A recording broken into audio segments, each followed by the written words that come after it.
बिस्मिल्लाहिर्रहमानिर्रहीम। इस वीडियो में हम मैग्नेटिक सर्किट चैप्टर 1.4 के एग्जाम्पल 1.8 को स्टडी करेंगे।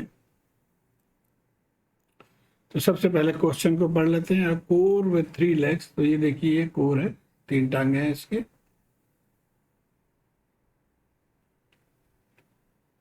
इट्स डेप्थ इज 5 सेंटीमीटर, यहाँ दिया हुआ डेप्थ 5 सेंटीमीटर यानी इनसाइड द पेज 5 सेंटीमीटर है। There are 200 turns on the left most leg, तो ये टर्न्स हैं जो कि मैग्नेटोमोटिव फोर्स प्रोड्यूस करते हैं यहाँ से। और करंट भी यहाँ पे दिया हुआ है, 2 एम्पेयर करंट है। The relative permeability of the core is assume to be 1500 और ये कांस्टेंट है। पहले हमने मालूम करना है what flux exist in each of the 3 legs. तो अब जब भी फ्लक्स की बात हो तो अपने जहन में आप इलेक्ट्रिक करंट को रखिए, क्योंकि मैग्नेटोमोटिव या मैग्नेटिक सर्किट में फ्लक्स इलेक्ट्रिक सर्किट के करंट के बराबर होता है। तो अब हमने इस सर्किट में करंट मालूम करना है। अब ये समझ रखें, ये हमारा वोल्टेज सोर्स आ गया। ये देखिए ये वोल्टेज सोर्स है, N इंटू आई होता है वोल्टेज सोर्स। तो अब अगर वोल्टेज सोर्स गिवन है तो हमें करंट मालूम करने के लिए टोटल रेजिस्टेंस चाहिए। इस केस में हमें टोटल फ्लक्स मालूम करने के लिए टोटल रिलक्टेंस चाहिए। तो ये हमारा पहला काम होगा। जैसे मैंने बताया कि ये हमें गिवन है। इस कोर को हम 3 हिस्सों में बांट लेते हैं। एक यहाँ से लेफ्ट साइड पे, इसको हम कहेंगे L1, और इसके वजह से एक रेजिस्टेंस यहाँ पे होगा, क्योंकि हम आगे अभी देखते हैं। यहाँ पे ये रेजिस्टेंस को हम इस तरह से डिफाइन करते हैं, जो कि यहाँ पे रिलक्टेंस कहा जाता है। तो reluctance will depend on the length and area. अब ये चूंकि लेंथ डिफरेंट है बाकी लेंथ से, तो इसके लिए रिलक्टेंस भी डिफरेंट होगा, और उसके हम नाम दे देते हैं R1। अब यहाँ पे देखिए 2 लेंथ है। एक लेंथ ये हो गया L2, तो इसके लिए एक रिलक्टेंस होगा R2, और एक लेंथ सिर्फ इतने से एयर गैप के लिए, जहाँ पे कोई मटेरियल नहीं है, ये हवा है, तो इसके लिए भी एक रिलक्टेंस होगा, उसका हम नाम देंगे R3। और इसी तरह राइट साइड पे जो कोर है, इसके लिए भी एक रिलक्टेंस होगा, तो इसका हम नाम देंगे R4। तो ये हमारा इक्विवेलेंट इलेक्ट्रिकल सर्किट हो गया ऑफ दिस मैग्नेटिक सर्किट। तो इसको हम लेके चलेंगे। अब आइए पहले हम लेंथ कैलकुलेट कर लेते हैं। ये लेंथ यहाँ से यहाँ तक कैसे निकालेंगे। ये देखिए हाफ ऑफ 15 है तो 7.5, 25, हाफ ऑफ 9.5 4.5।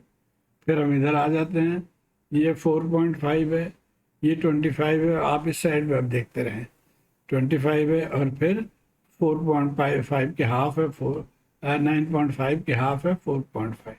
तो ये सेकेंड लाइन हो गया। उसके बाद यहाँ से हम टर्न करते हैं, फिर ये 4.5, फिर ये 25 और ये 7.5।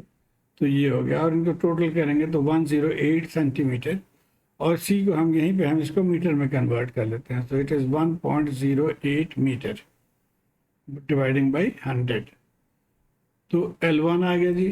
L2 इसी तरह हम यहाँ से चलेंगे, इसको राइट साइड पे देखते जाएं, 4.5, फिर 25, यहाँ से यहाँ तक, और उसके बाद फिर 4.5, यानी 34 centimetre is equal to 0.34 metre. अब आ जाते हैं थर्ड। ये देखिए ये सिर्फ इतना पोर्शन है, ये है 0.04 सेंटीमीटर। इसको भी हम मीटर में कन्वर्ट कर लेते हैं। अब आखिर रह गया L4। L4 और L1 के डायमेंशन सेम है। अब यहाँ से चलें 7.5, फिर 25, फिर 4.5, 4.5, फिर ये 25, 4.5। तो इसी तरह से आप ये L4 निकालेंगे, और वही डायमेंशन है 108 सेंटीमीटर या 1.08।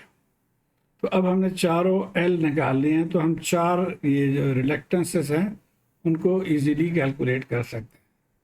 लेकिन उसके लिए एक चीज़ और हमें चाहिए, और वो है एरिया।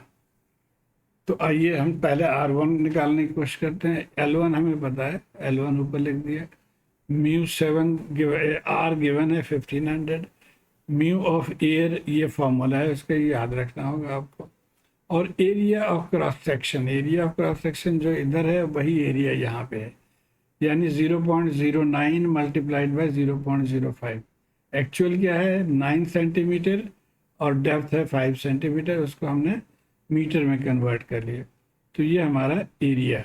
अब इसको जब सॉल्व करेंगे तो ये हमारा रिलक्टेंस आ गया R1, और इसी तरह हम R2 निकाल लेंगे। अब उसमें हम ये L2 यूज़ करेंगे, उसमें हम ये area of cross section use करेंगे, और बाकी पैरामीटर्स वही है। तो ये आ गया हमारा R2। अब आ जाते हैं R3, इसमें बड़े इंटरेस्टिंग है, इसको आपने गौर से देखना।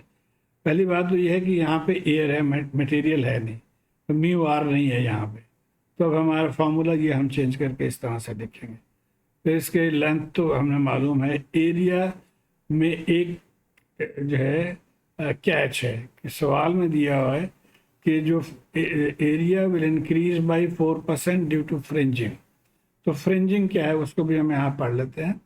ये मैग्नेटिक लाइन ऑफ फोर्स जब यहाँ से इस तरफ जा रहे हैं, तो यहाँ चूंकि एयर है तो इसलिए इसकी कोशिश होगी बाहर जाने की, फैलने की थोड़े से।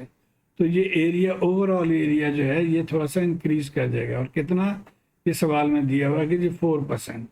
तो जो हम एरिया यहाँ से कैलकुलेट करेंगे, यानी 0.15 मल्टीप्लाइड बाई 0.5, उसको हमने 4% बढ़ा देना है, यानी 1.04 से मल्टीप्लाई कर देंगे। तो अब यहाँ से हमें R3 निकला है, और इसी तरह R4 निकाल लेंगे। R4 और R1 के पैरामीटर सेम है। ओके, अब ये तमाम R हमने निकाल लिए हैं। अब हमें यहाँ पे टोटल फ्लक्स, पहले हमें तो हर क्वेश्चन में कह रहा है कि हर ब्रांच को मालूम करो, लेकिन हर ब्रांच में मालूम करने के लिए हमें यहाँ टोटल रेजिस्टेंस पहले चाहिए, टोटल रिलक्टेंस। जहन में रह के फर्ज करें ये वोल्टेज सोर्स है और हमें टोटल करंट मालूम करना है, तो ये रेजिस्टेंस को हमने पहले सॉल्व करना है। तो टोटल रेजिस्टेंस ये फार्मूला हम यूज़ कर लेंगे यहाँ से। ये तो सोर्स के साथ है तो ये सीरीज में हो जाएगा। ये दोनों आर्म्स पैरेलल में हैं, यानी R2 plus R3 in parallel with R4। तो यहाँ से हमें टोटल रिलक्टेंस आ जाएगा। आई होप आप इसको पैरेलल में सॉल्व कर लेंगे और उसको सीधी R1 के साथ ऐड करेंगे। अब वैल्यूज पुट करके हम टोटल रिलक्टेंस हमने निकाल लिया यहाँ से। तो R टोटल आ गया। अब करंट टोटल या फ्लक्स टोटल हम इजीली निकाल सकेंगे। तो what flux exist in each arm of the 3 legs. तो एक्चुअली वो पूछ रहा है कि इस आर्म में कितना फ्लक्स है, इसमें कितना फ्लक्स है, इसमें कितना। तो जैसे कि वो करंट क्या पूछ रहा है कि इसमें कितना करंट है, इसमें कितना करंट, इसमें कितना। पहले तो टोटल करंट हमें मालूम करना होगा, फिर उसको हम बाई KCL डिवाइड कर लेंगे। तो टोटल करंट के लिए हमें वोल्टेज डिवाइडेड बाय रेजिस्टेंस, ये फॉर्मूला हमने अभी पढ़ा था। वोल्टेज हमारा यहाँ पे ये है जो मैग्नेटोमोटिव फोर्स है, और रिलक्टेंस टोटल हमने कैलकुलेट कर लिया। एंड देयरफॉर टोटल फ्लक्स हमने यहाँ से इस फॉर्मूले में पुट करके निकाला। अब ये टोटल फ्लक्स आ गया, और वही फ्लक्स लेफ्ट बाजू में भी है, क्योंकि ये आप देखेंगे ये कंप्लीट ये पैरेलल से एक रेजिस्टेंस आ जाएगा और वो इसके साथ हो जाएगा। तो इसी में से टोटल करंट फ्लो करना है, आगे जाके इसने डिवाइड होना है। लेकिन जो करंट टोटल करंट है वही लेफ्ट आर्म में करंट है। तो हम ये लिख लेंगे कि phi left is equal to phi total, और ये हमने लिख लिया। तो एक आ गया फ्लक्स। अब हमें सेंटर लेग में आपने KCL का फार्मूला आपको ध्यान में होगा कि ये total current divided by total resistance multiplied by opposite arm. तो यहाँ पे कैसे अप्लाई होगा आइए देखते हैं। फाई सेंटर, यानी इसको हम मालूम करना चाह रहे हैं, टोटल करंट या total flux divided by total resistance. अब हम सिर्फ इसको देखेंगे क्योंकि हम यहाँ पे हैं, यहाँ पे हमें टोटल करंट पता है या टोटल फ्लक्स पता है। तो इससे डिवाइड कर दिया, मल्टीप्लाइड बाय ऑपोजिट आर्म। इस आर्म में हमें चाहिए तो हम ऑपोजिट आर्म से मल्टीप्लाई कर देंगे, और ये हमारा निकल आया जी फाई सेंटर। अब इसी तरह फाई राइट के लिए भी हम total current divided by total resistance multiply by opposite arm. अब इसके लिए ये ऑपोजिट आर्म्स हैं, तो उसे मल्टीप्लाई करके हमने राइट फ्लक्स निकाल लिया। तो अब तीनों फ्लक्स हमने मालूम कर लिया, और यही पहला हिस्सा जो है उसका आंसर ये है। अब सवाल का दूसरा हिस्सा है, what is the flux density. Flux हमने निकाल लिया, अब फ्लक्स डेंसिटी जिसको बी भी हम कहते हैं वो निकालना है। और इसका फॉर्मूला आपको अगर याद हो तो flux is given by B times area, या यहाँ से हम ये भी कह सकते हैं कि flux density is flux divided by area, या फ्लक्स पर एरिया। तो ये लेफ्ट फ्लक्स का ये आ गया, लेफ्ट के एरिया हमें पता है, यहाँ से यही एरिया है, सेम एरिया, तो ये डेंसिटी आ गया लेफ्ट आर्म्स के। इसी तरह density of centre arm by centre divided by area, centre की एरिया डिफरेंट है, ये वाला एरिया हम इस्तेमाल करेंगे। और राइट में भी वही फाई राइट हमें पता है, राइट की एरिया जो है वो सेम है लेफ्ट एरिया, तो यहाँ से हमें बी राइट निकला है।